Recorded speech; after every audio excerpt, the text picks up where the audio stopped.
Hello, my name is Haitham Mekawi, and today we are going to explore one of the most critical decisions an anesthesiologist may face in the operating theater and the intensive care unit: the choice of mechanical circulatory support for a failing heart.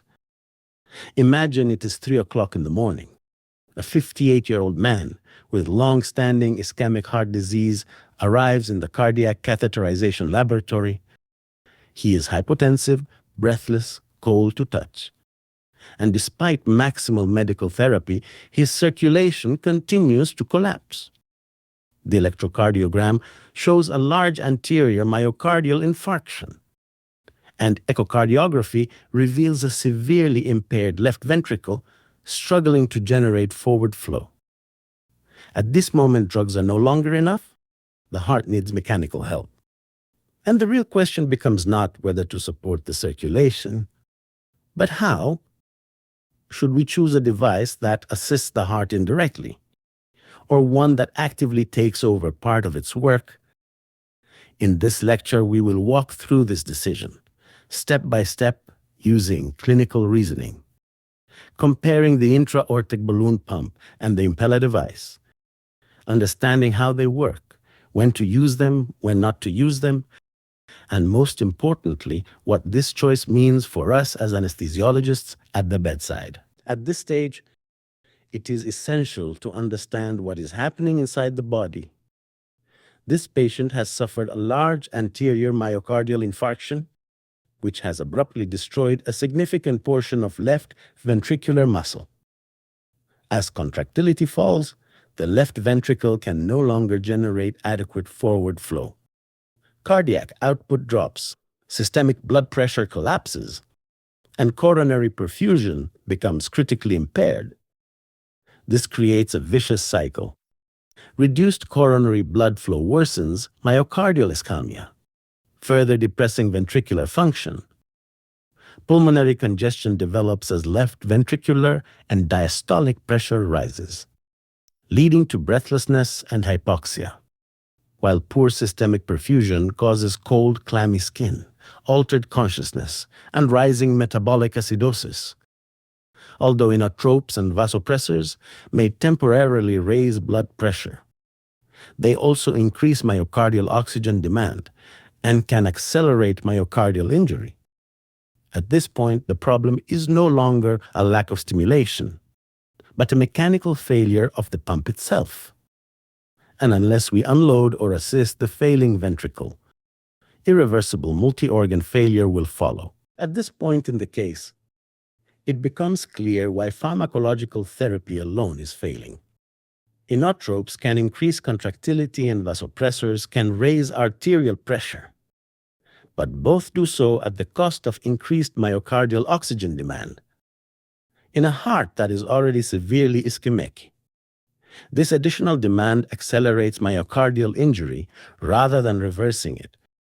Raising afterload in an attempt to maintain blood pressure further impedes left ventricular ejection, increasing wall stress and worsening pulmonary congestion. Meanwhile, tachycardia shortens diastole, reducing coronary perfusion at the exact moment the myocardium needs it most.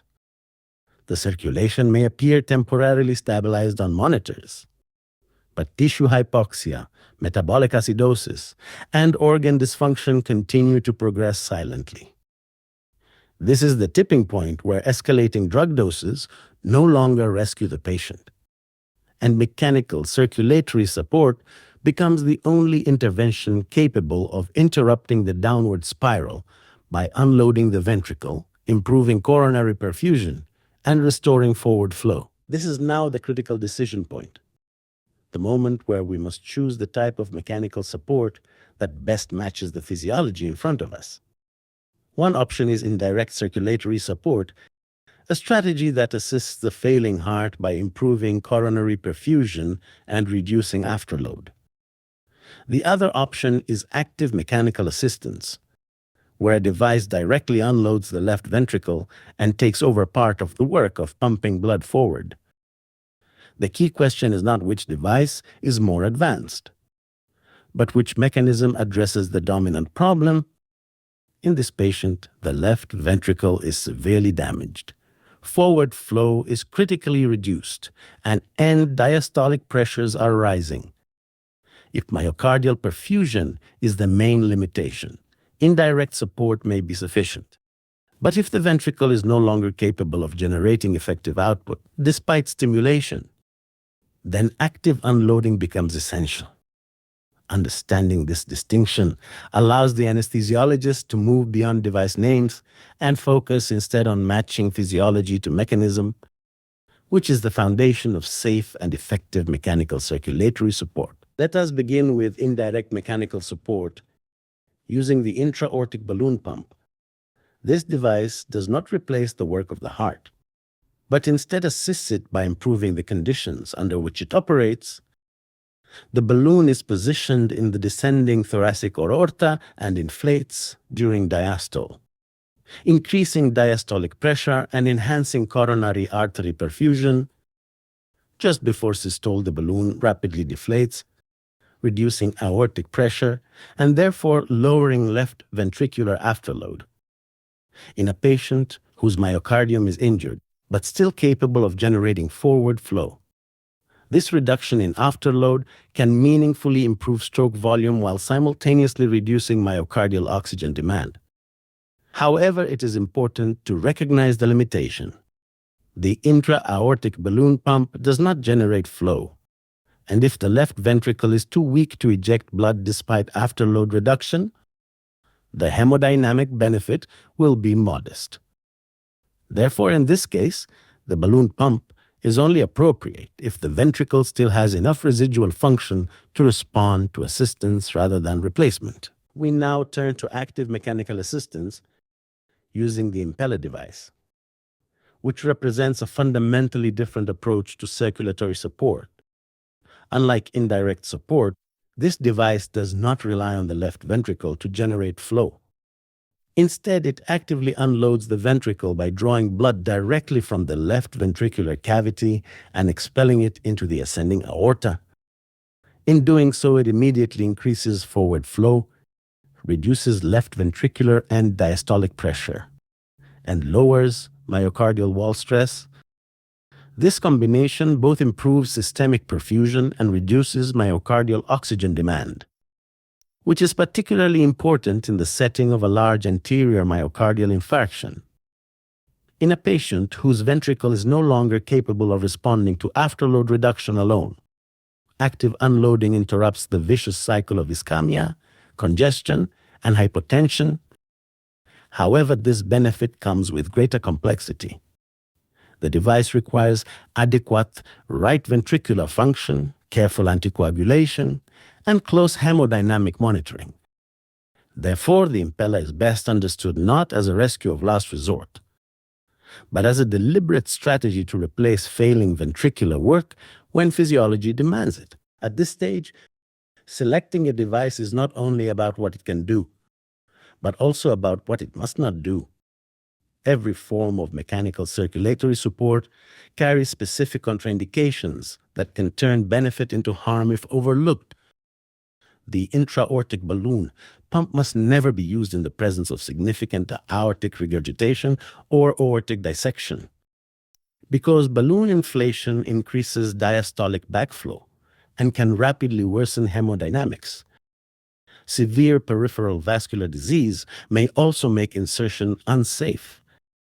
The Impella device introduces a different set of risks. Severe aortic stenosis, a mechanical aortic valve, or left ventricular thrombus are absolute contraindications. And without adequate right ventricular function, the device will fail due to insufficient preload. From an anesthetic perspective, these risks demand careful echocardiographic assessment, vigilant anticoagulation management, and continuous hemodynamic monitoring. Perhaps the most dangerous pitfall is delayed decision-making. When mechanical support is introduced too late, after multi-organ failure has already become established. Therefore, successful use of these devices depends not on technical skill alone, but on timely physiological reasoning and decisive action at the bedside. Once the decision for mechanical circulatory support has been made, the anesthesiologist's role becomes central to patient survival. Before device insertion, the priority is rapid but focused optimization. Securing invasive arterial monitoring, establishing reliable central venous access, and correcting severe hypoxia and acidosis where possible. Induction of anesthesia must be approached with extreme caution, as these patients have minimal cardiovascular reserve and may collapse with even small reductions in preload or systemic vascular resistance. During insertion, continuous hemodynamic monitoring is essential. Transoesophageal echocardiography plays a critical role in confirming anatomy, excluding contraindications, and guiding correct device positioning. After support is established, attention shifts to maintaining adequate preload, avoiding tachyarrhythmias, and carefully titrating vasopressors to support coronary perfusion without increasing afterload excessively. Anticoagulation must be managed meticulously to balance bleeding risk against device thrombosis, and in the postoperative period, vigilance for complications such as limb ischemia, hemolysis, bleeding, and device migration is essential. Throughout this process, the anesthesiologist acts not merely as a technician, but as the integrator of physiology, monitoring, and timing, ensuring that mechanical support truly translates into organ perfusion and recovery. Once hemodynamic stability has been achieved with mechanical circulatory support, attention must turn to the next critical phase, deciding whether the patient can be weaned, requires escalation, or needs longer-term support. Successful weaning begins with objective evidence of myocardial recovery, improving ventricular contractility on echocardiography, stable arterial pressure with reducing vasopressor requirements, and preserved end organ perfusion. Device support should be reduced gradually while closely observing cardiac output, filling pressures, and lactate trends.